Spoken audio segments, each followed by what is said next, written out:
সময় সব সময় যে খারাপই হয় এমনটাও কিন্তু নয়। তো খারাপ সময় না অনেক কিছু শেখা যায়, অনেককে চেনা যায়, তো মানুষ চেনা যায়, মানুষের ব্যবহার বোঝা যায়। তো এই খারাপ সময়টা তোমার জীবনে যদি না আসে না, তুমি কখনোই এই মানুষগুলোকে চিনতে পারবে না, আর বুঝতেও পারতে না এই ভালো মানুষই, মিষ্টি মিষ্টি কথা বলা মানুষগুলো আসলে কতটা মুখোশধারী। তো নমস্কার বন্ধুরা, আমি বর্ণি।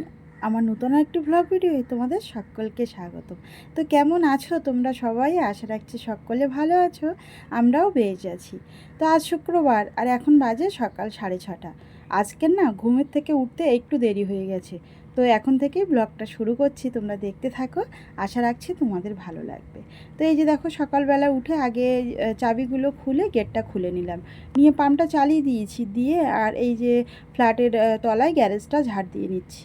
তো গ্যারেজ আমার ঝাড় দেওয়া হয়ে গেছে, তারপরে চলে এসেছি বিছানা তুলতে। আর আদিকে রেডি করিয়ে দিয়েছিল ওর বাবা। তো ওর বাবার এখন তো কিছুদিন হলো কাজ হচ্ছে না, ওই জন্য ঘরে আছে, একটু আমার কাজের চাপটা কমেছে। তো আদিকে রেডি করিয়ে ও দিয়ে আসতে গেছে স্কুলে, আর আমি এদিকের কাজগুলো সেরে নিচ্ছি। আর জানো তো, সকালে বাচ্চাদের স্কুল থাকলে না খুব তাড়াহুড়ো লেগে যায় সকালবেলা কাজ করতে। তো এদিকে ছেলের স্কুল থাকে, তার একটা গোছানো থাকে, আবার যদি আদির বাবার কাজ থাকে তখন তারও একটা টিফিন তৈরি করে দেওয়ার ব্যাপার থাকে। তো আদির বাবার একদিন কাজ নেই বলে একটু আমার হাতের ফাঁকা হয়েছে। তো এই যে দেখো, আমি এই বিছানাগুলো তুলে নিচ্ছি। আর আদি ঘরে থাকলে না বিছানা তাড়াতাড়ি তোলা যায় না, সেই সব 8টা 9টা বেজে যায় বিছানা তুলতে। ও ঘুমের থেকে কিছুতেই উঠতে যায় না।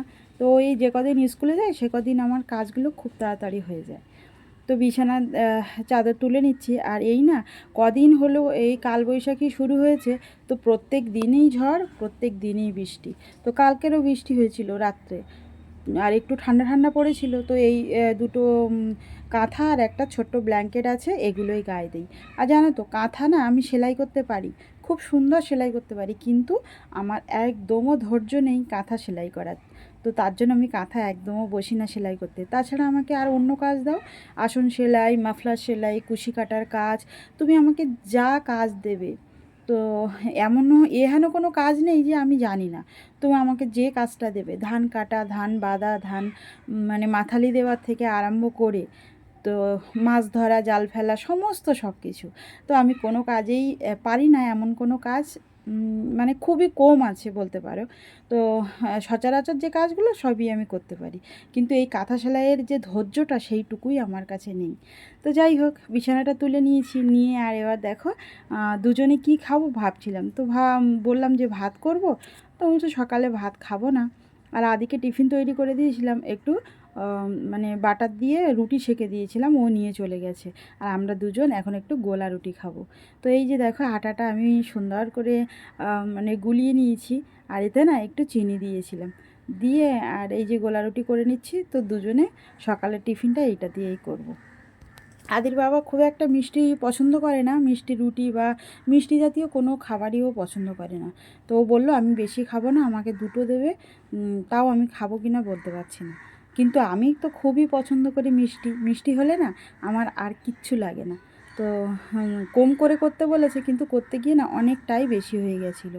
তো আমরা দুজনে খেয়েছি, ও একটা খেয়েছে আর আমি দুটো খেয়েছি। আর আদির জন্য রেখে দিয়েছিলাম। আর এই গোলা রুটি করতে না আমার খুব ভালো লাগে। তো অনেকে গোলা রুটি করতে পারে না, ভেঙে যায় বা উঠতে চায় না, কিন্তু আমি না গোলা রুটিটা খুব সুন্দর বানাই। আদির বাবা তো খুবই পছন্দ করে এই গোলা রুটিটা, একটু তেল দিয়ে, বেশি বেশি তেল দিয়ে ভাজলে না খেতেও সুন্দর লাগে। আর এই যে ওর বাবার খাওয়া হয়ে গেছে আর আমি এই খেতে বসছি। এখন কিন্তু বেজে গেছে 10:30 মতো। তো এখন সমস্ত কাজ সেরে এই খেতে বসলাম। তো সকালবেলার কাজটা কম বলো তো, সকালবেলা উঠে বাসি কাজ করা, তার উপরে আমার গোপাল সোনা আছে, তার একটা তোলার ঝামেলা থাকে। তো ওকে তো একটা বাচ্চার মতোই সকালবেলা ওর কাছে সময় দিতে হয়। তো ওকে তোলো, ওর মুখ মোছাও, সকালের ভোগ লাগাও, তো ভোগ আরতি করো, তো সমস্ত সব কিছু করে এই যে দুটো খেয়ে নিয়েছিলাম। নিয়ে বাসন মাজতে গিয়ে দেখি বা কসবাইটটা না আদি স্নান করতে গিয়ে জল ঢেলে দিয়েছে, আর সেই কসবাইটটা গিয়ে পাইপের ভিতরে পড়ে গেছে। তো সেটা আর তুলতে পারিনি। এই যে গিয়েছিলাম দোকানে, দোকান থেকে এই কসবাইটটা এনেছি। তো এই দুটো নিয়ে এসেছি, একটা ঠাকুর ঘরের জন্য আর একটা এমনি আমাদের বাসন মাজবো। তো যারা না সংসার ভালোবাসে তারা না এই সামান্য 10 টাকার স্কচব্রাইট পেলেও কিন্তু খুব খুশি হয়ে যায়। নতুন স্কচব্রাইটটা পেয়ে না আমার খুব আনন্দ হচ্ছিল, তো তাই কথাটা বললাম। তো এই যে দেখো, আর আজকের দুপুরবেলা না একটু রান্না করব না, মানে রান্না বলতে তরকারি রান্না করব না, সব কিছু সেদ্ধ দেবো। তো আলু সেদ্ধ দেবো, ডাল সেদ্ধ দেবো, একটু পাঁপড় ভাজবো। তো আদির বাবার কাছে জিজ্ঞেস করে নিয়েছি, তো বললো ঠিক আছে আজকে করো। আজকে না আমার একটু মানে তরকারি রান্না থেকে ছুটি। আর প্রত্যেক দিন না একই কাজ করতে মাঝে মাঝে একদম ভালো লাগে না, মনে হয় একটু বিশ্রাম চাই, একটু বিশ্রাম পেলে ভালো হতো। তো সেরকমই আজকের একটা দিন বলতে পারো। তো এই যে দেখো, দুপুরবেলা খেয়ে দিয়ে একটু বিশ্রাম করেছিলাম, আর আদির বাবা গেছিলো মাঠে খেলতে। এখন বাজে প্রায় সন্ধ্যে 5:30, আর জামা কাপড়গুলো কেচে দিয়েছিলাম, শুকিয়ে গেছে। তো জামা কাপড়গুলো ভাঁজ করে তুলে নেব। আর এই যে দেখো জামা কাপড়, ওই মানে জামাটা ভাঁজ করতে গিয়ে না আমি প্রথমে উল্টোভাবে ভাঁজ করে ফেলেছিলাম, তারপরে আবার সোজা করে ভাঁজ করে এই যে রেখে দিলাম। তো এগুলো পরে না আমরা ভোট দিতে বাড়ি গেছিলাম। তো সেখান থেকেই এসে তো বৃষ্টি বৃষ্টি আর রৌদ্র ঠিকঠাক হয় না, তো সেজন্য জামা কাপড়গুলো অনেক দিনই বাইরে ছিল। এই পরিষ্কার করলাম, এবার তুলে দেবো। তো জামা কাপড়গুলো আমি এই ভাঁজ করে নিয়ে তারপরে সন্ধে দিতে যাব। সন্ধে দিয়ে আদিকে একটু পড়াতে বসবো। আদিদের গরমের ছুটি আর 2-3 দিন পরে দিয়ে দেবে। তো ছুটির পড়া দিয়ে দিয়েছে, ওগুলো পড়াতে হবে। তো আর এই যে দেখো, তোমাদের সঙ্গে গল্প করতে করতে জামা কাপড়গুলো ভাঁজ করে নিয়েছি।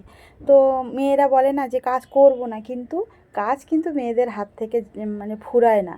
তো কাজ করব না করতে করতে আজকের অনেক কাজই করে ফেলেছি, শুধু তরকারি রান্নাটা করিনি, তাছাড়া তো সেদ্ধ ভাত রান্না করে নিলাম। আবার এই যে দেখো, এতটা জামা কাপড় কেচে দিয়েছিলাম, ঘর পরিষ্কার করলাম, তো বাসনগুলো মেজে গুছিয়ে নিলাম। তো এরকমই হয়, আমি মনে করি একটা দিন একটু বিশ্রাম নেবো, কিন্তু আমার আর বিশ্রাম নেওয়া হয় না। তারপরে এই যে দেখো, সন্ধেবেলা আদির বাবা গেছিলো বাজারে। তো সবজি ঘরে খুবই কম ছিল, তো কটা ভেন্ডি পড়েছিল, আর মানে কটা টমেটো ছিল। তো তার জন্য ও আবার গেছিলো বাজারে তো সবজি আনতে। আর সবজির কি দাম বেড়েছে এখন, না এখানে 50 টাকা করে সবজি গো। তো তাই বলছিল আদির বাবা যে সবজি আর কি খাবে, 50 টাকা করে হয়ে গেছে। তো সবজিগুলো ভাবছিলাম একটু দাম কমবে, কিন্তু কমলো কোথায়, আরও বেশি বাড়লো। তো এই যে সবজি এনেছে দেখো, 1 চাকা লাউ, একটু পটল, টমেটো, আর লাল আলু না আমি খেতে বড্ড ভালোবাসি, তাই লাল আলু এনেছে কটা। আর আম আনতে বলেছিলাম আচার করব বলে বেশি করে, কিন্তু আম নিয়ে এসছে দেখো 4-5টা আম নিয়ে এসছে। তো এই আমে আর আচার করব কি, আর মানে চাটনি করব কি, আর রান্না করব কি। তো আমি বললাম যে একদিন আম পানা করে দেবো খন, আর একটা দিন চাটনি করবো খন, আর বেশি করে আম এনো একটু আচার করব। আর আমাদের দেখো সবথেকে বেশি যেটা লাগে, এই যে আলু, 10 কেজি আলু নিয়ে এসছে, তো এগুলো গুছিয়ে নিচ্ছি। তো এগুলো গুছিয়ে নেই আজ, তাহলে ভিডিওটা এখানেই রাখি, আবার পরে দেখা হচ্ছে তোমাদের সঙ্গে। তো আমার ভিডিওগুলো কেমন হচ্ছে অবশ্যই কমেন্ট করে জানিও। সবাই ভালো থেকো, সুস্থ থেকো।